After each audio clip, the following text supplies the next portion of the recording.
And this kind of leads into the next topic is, what does the speed of the game look like at the next level? The speed of the game at the next level, meaning NAIA, JUCO, D1, D2, D3, is what gets you on the field.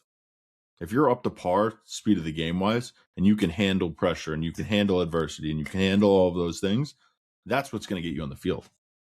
Because coaches are okay if you hit 270 as a freshman, and let's just say you punch out 50 times, and you're a 5'8", 160 left fielder at Division II, right?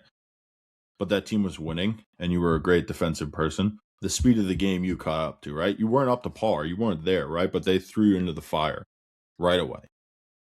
But you caught up to it. A lot of the kids, and I guarantee you, if you took 5 coaches at each level, right, and you asked them, what does the speed of the game look like for you compared and what you look for in a recruit?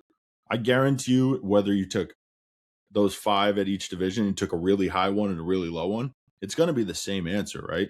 That speed of the game is just adjusting the adversity you have to deal with, and can you compete at that level?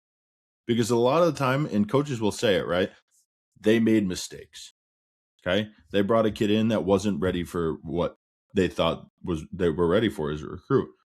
And a lot of guys that are good and still in our game right today, they'll own up to it. They'll be like, I gave you an opportunity and I thought you were here and you weren't here.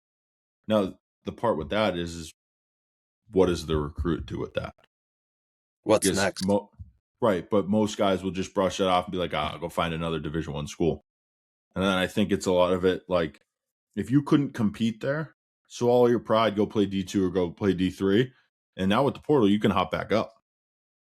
And I think a lot of kids are like, and I look at it on Twitter all the time, it's like 0 at bats. I'm a redshirt freshman and I've sat out 2 years and I have 0 at bats, but I want a D1 opportunity. Well, at that point, you've been in college for 2 years. Don't you just want an opportunity to play?